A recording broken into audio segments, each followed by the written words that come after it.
이번에 신종 코로나19로 인해서 한국에서 일어났던 어떤 교수님의 간증 이야기를 읽은 적이 있습니다. 장신대 박보경 교수라는 어떤 분 이야기인데, 이 교수님의 어머니가 92세가 되는데 병세가 좋지 않아서 어머니를 돌보기 위해서 대구로 가게 되었습니다. 그래서 어머니를 돌보는 가운데 정작 어머니보다는 자신의 언니가 코로나 바이러스로 이제 병에 걸렸다는 사실을 발견을 하게 되었습니다. 그래서 어머니에게 이 몹쓸 전염병을 옮길까 전전긍긍하고 있었는데, 언니가 아픈 바람에 이 언니의 일도 이 가족이 어려움을 당하게 되었습니다. 확진 판정을 받고 병원에 가야 되는데, 병원에 이미 환자들이 너무 많아서 병원에 입원할 수 없는 그런 상황이 되었습니다. 형부가 하루에도 여러 번씩 구청에 전화를 했지만 계속해서 기다려달라는 연락만 올 뿐 병원에 입원을 할 수가 없었습니다. 언니의 호흡이 점점 가빠라지고 의식도 조금씩 약해지고 상태는 점점 나빠져 갔습니다.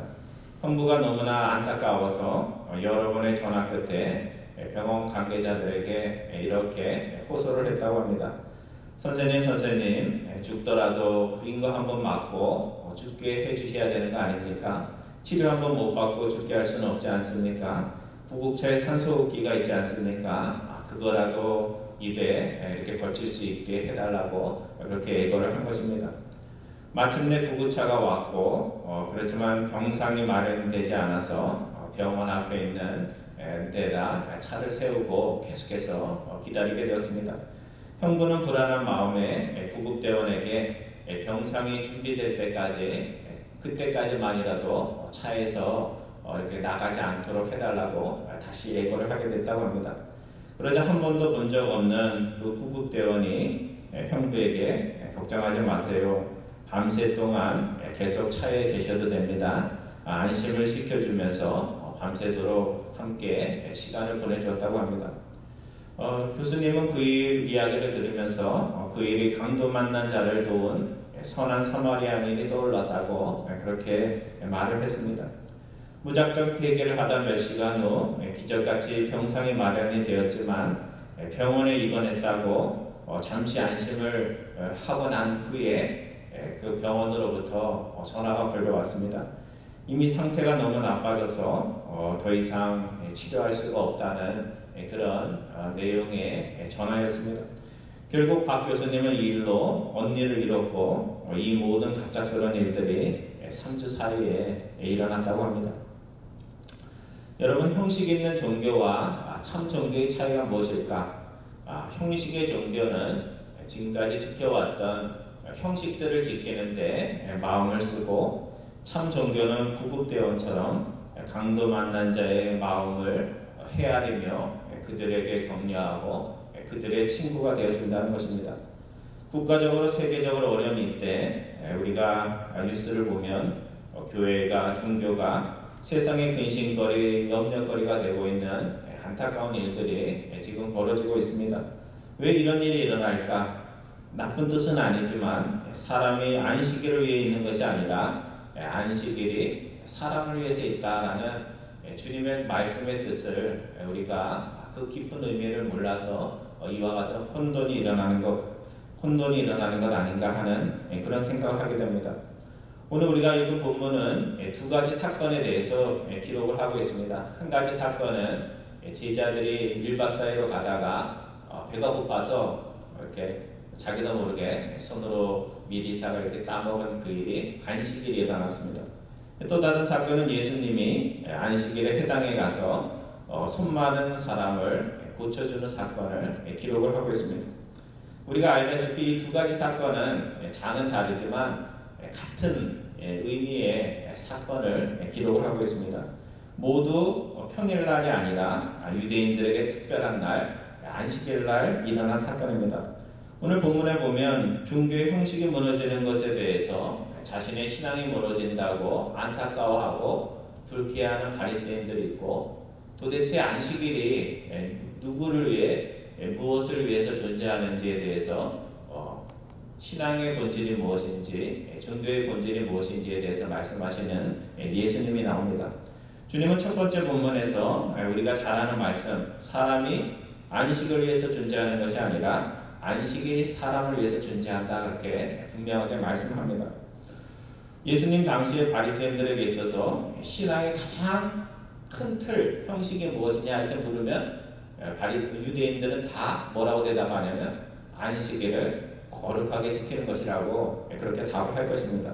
그래서 이 안식일 계명은 우리가 잘 아는 대로 출애굽기 20장에 나오는 10계명 가운데 네 번째 계명입니다. 그래서 유대인들이 유대인이 되었다는 표시가 세 가지가 있습니다. 첫째는 안식일이요, 두 번째는 남자들만 하는 거지만 할례, 그 다음에 세 번째는 음식을 아무 것이나 먹지 않고 가려서 먹는 음식법입니다. 그러니까 유대인들은 하나님이 명하신 안식일을 어떻게 지켜야지 안식일을 지킬까 하면서 안식일을 하지 않아야 할 것을 39가지로 또 세분화해서 그렇게 지켰습니다. 39가지 다 얘기는 드릴 수가 없고 몇 가지만 예를 들면 이렇습니다. 안식일에는 바느질을 하면 안 됩니다. 밭을 갈아도 안 되고, 농작물을 거둬도 안 되고, 반죽을 해서도 안 되고, 빵을 구워서도 안 되고, 양털을 깎아서도 안 되고, 망치질을 해서도 안 되고, 물건이 이쪽에 있는 것을 저기 길 걸어가는데 갈겨친다고 옆으로 옮길 수도 그것도 할 수 없도록 그렇게 되었습니다. 그래서 이런 것들을 지키지 않으면 우상 숭배자가 된다 생각했고, 또 반대로 우상을 섬기던 자도 안식일법만을 잘 지키면 우상 숭배의 죄를 이렇게 용서해 줄 수 있다고 생각할 만큼 사람들은 안식일에 대해서 큰 믿음을 가졌습니다. 여러분, 주일날 우리 보통 교회 나와서 예배드리잖아요. 근데 지금은 주일날 어디도 갈 수 있어요? 골프장에도 갈 수 있어요. 그러면 골프장에 가서 주일날 아침에 만나면 예수 안 믿는 사람들이 뭐라고 할까요? 야, 너 지금 교회 가 있어야 되는 거 아니야? 너 예수 믿지 않았어? 그런 얘기를 하듯이 예수님 당시의 유대인들은 더욱더 그랬다는 사실입니다. 그래서 안식일날 일을 하거나 안식일에 하지 말아야 할 일을 하면 사람들은 모두 저 사람은 지옥 갈 일을 지금 하고 있다 생각할 만큼 그런 마음들을 가졌던 겁니다. 그런데 주님의 제자들이 배가 고파서 남의 집 그 미리삭을 이렇게 따서 먹었는데 그게 언제 일어났어요? 안식일날 그 사건이 일어난 겁니다. 주변에 아무도 없었다면 그냥 지나칠 수 있는 사건인데 예수님을 위험인물로 여기고 계속해서 와치하면서 감시하듯이 지켜보던 바리새인들이 그 장면을 본 것입니다. 바리새인들이 예수님에게 따지듯이 물었습니다. 왜 당신의 제자들은 안식일을 하지 못할 일을 하는 것입니까? 여러분의 자녀를 꾸짖는 건 누구를 꾸짖는 거예요? 자녀만 꾸짖는 게 아니라 도대체 자녀 교육을 어떻게 했길래 자녀들이 저렇게 합니까? 하듯이 바리새인들도 예수님에게 당신이 정말 하나님이 보내신 선지자요 선생이라면 안식일법을 가르쳐야 되는데 왜 제자들이 저 모양입니까? 하는 식의 그런 말을 한 겁니다. 근데 우리가 생각할 때 문제가 되는 것은 남의 밭의 곡식을 따먹는 것이 문제가 되겠다 이렇게 생각을 하지만 유대 율법에 의하면 그것이 문제가 되는 것은 아닙니다. 신명기 23장 25절에 보면 오늘 우리 시각으로 보면 재미난 규정이 하나 나옵니다. 내 이웃의 곡식밭에 들어갈 때 내가 손으로 이삭을 따먹어도 되느니라. 그러나 내 이웃의 곡식밭에 갈 때 뭘 가져가면 안 돼요?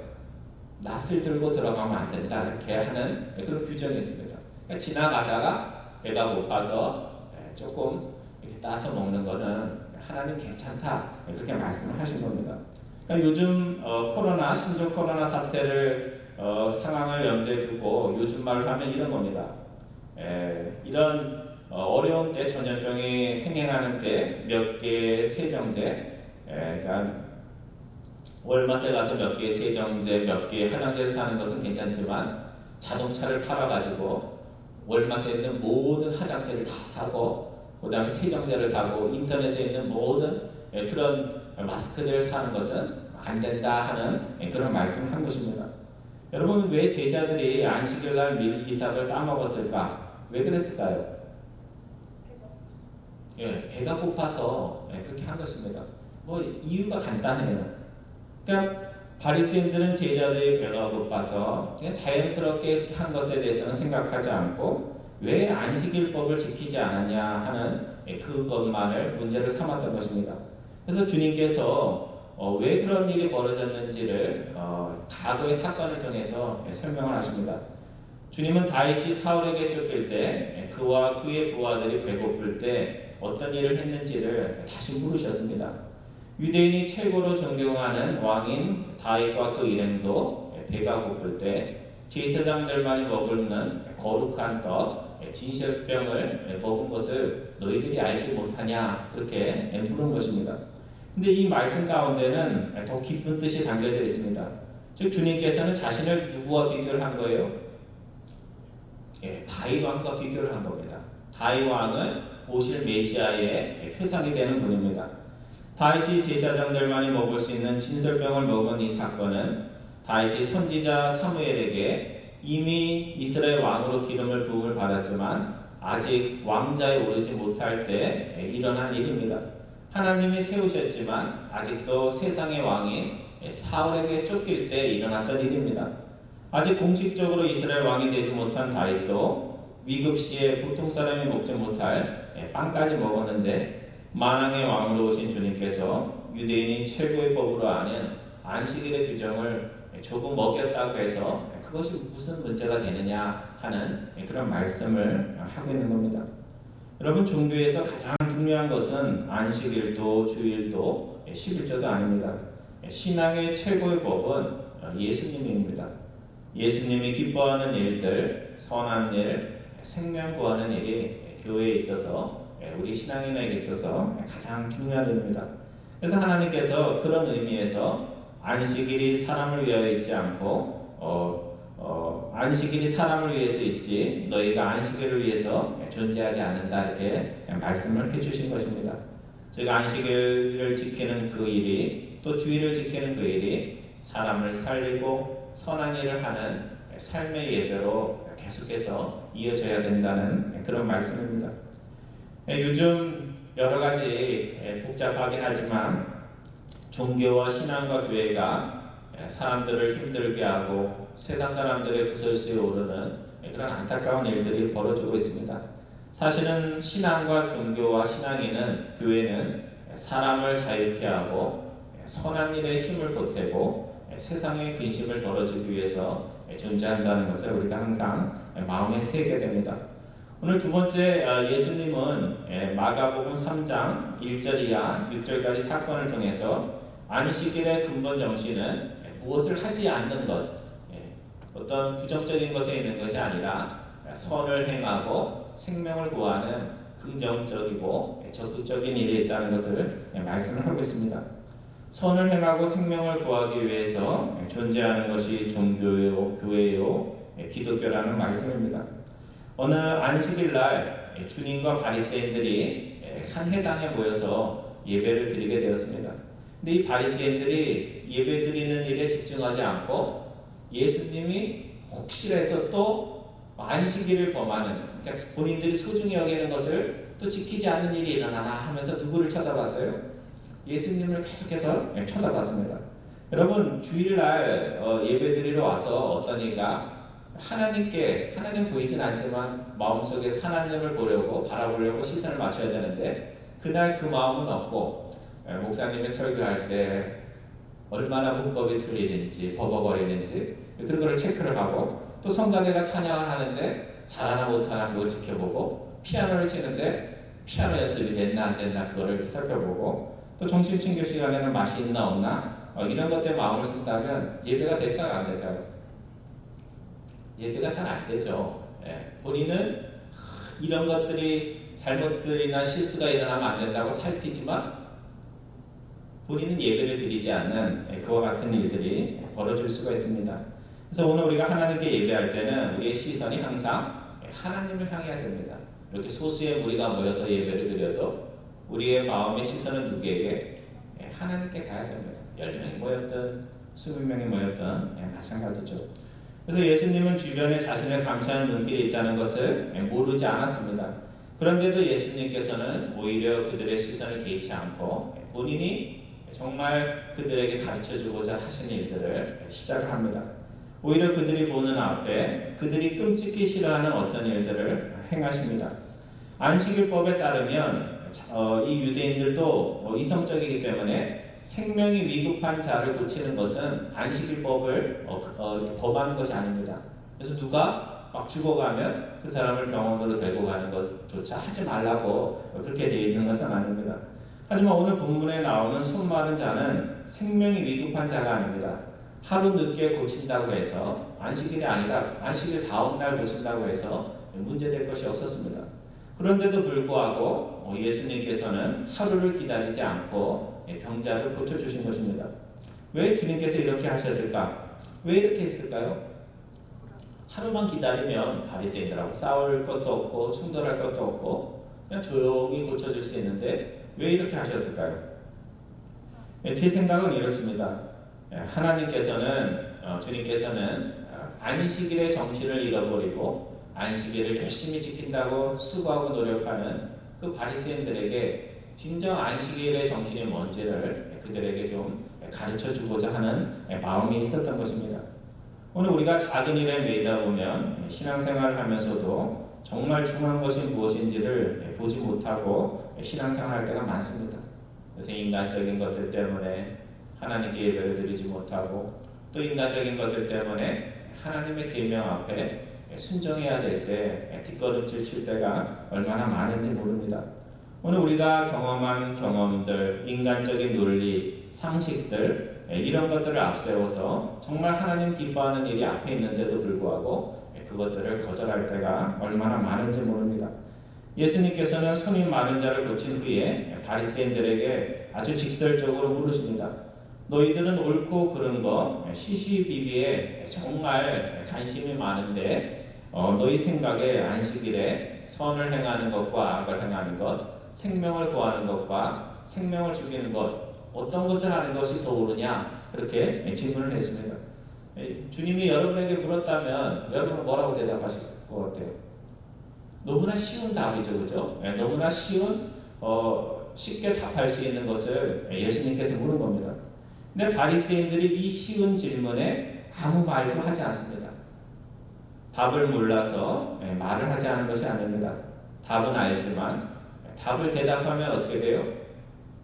본인들이 잘못되었다는 것을 자신들이 잘못된 마음을 가졌다는 것을 시인하기 때문에 아무 말도 하지 못했습니다.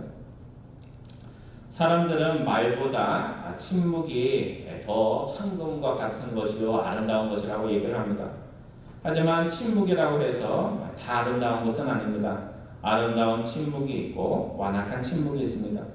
주님은 모든 이가 자신을 배반하고 제자들마저 자신을 배반하고 또 바르지 못한 재판을 받을 때조차도 주님께서는 말을 하시지 않으셨습니다.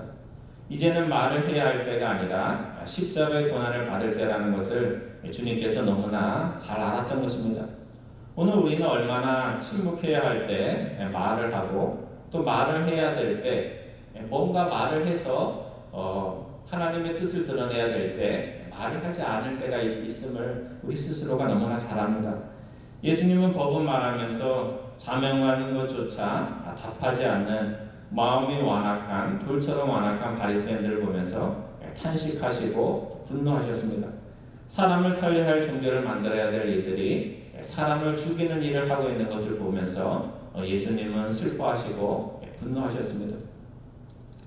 제가 재미있는 얘기 하나만 들려드리겠습니다.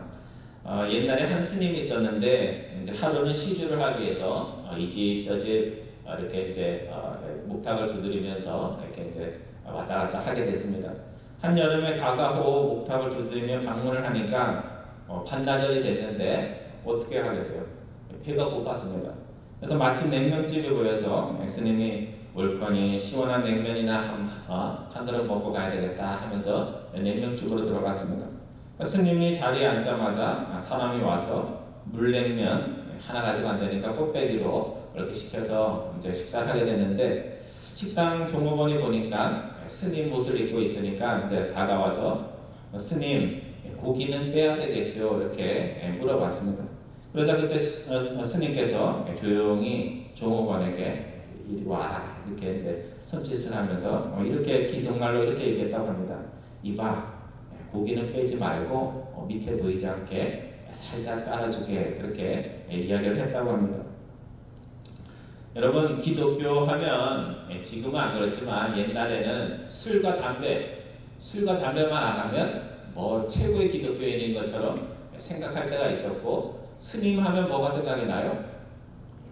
고기 안 먹는 거. 다 안 먹는 이유가 있는데 아무튼 고기 안 먹는 거. 고기를 먹으면 뭐 이상한 스님인 것처럼 생각하던 그런 때가 있었습니다. 하지만 술과 담배를 하고 안 하고가 기독교의 본질도 아니고, 스님이 고기를 먹냐 안 먹냐 이것이 그 불교의 본질이라고 할 수가 없습니다. 이보다 중요한 것이 항상 있는데 오늘 그것이 무엇인지를 우리가 항상 생각을 해야 됩니다. 여러분, 아이가 학교에 가는 것은 형식이고 아이가 학교에 가서 공부를 하는 것은 그것이 내용입니다. 그러니까 누가 학생이에요? 우리 아이는 한 번도 빠지지 않고 학교에 매일 가방 들고 간다. 이게 중요한 것이 아니고, 가방을 들고 가든 책을 안 들고 가든 학교에 가가지고 공부하는 학생이 정말 학생이 되는 것입니다. 마찬가지로 오늘 우리가 특정한 장소 예배당에 모여서 여러 명이 그리스도의 몸이 되어서 예배를 드리는 것은 우리에게 가장 바람직한 예배입니다. 하지만 그럴 수 없는 특별한 사정이 있다면 우리가 어떻게 해야 되겠습니까?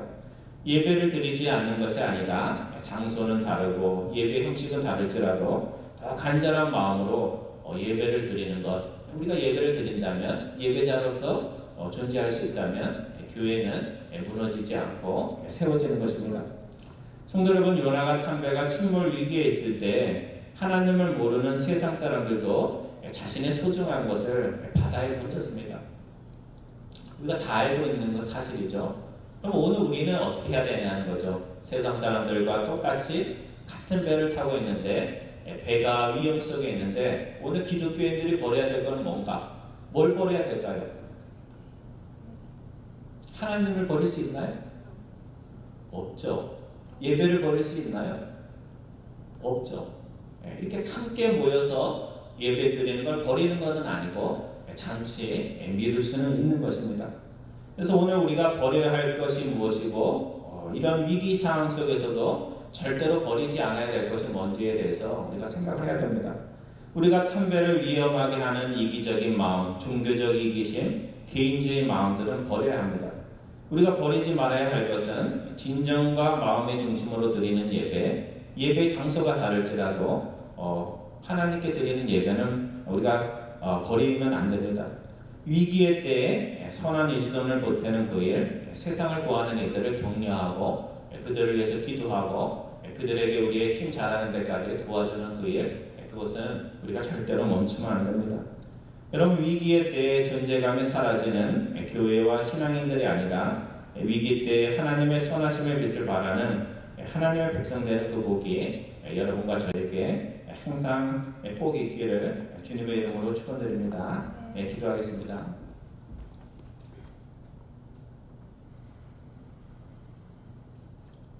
사랑의 하나님, 선한 일과 생명을 구하는 일에 저희들을 불러주셔서 감사를 드립니다. 눈에 보이지도 않는 바이러스로 인해서 세상 사람들과 저희들이 탄 지구라는 배가 요동치는 위기를 만나고 있음을 주님 앞에 고백을 드립니다.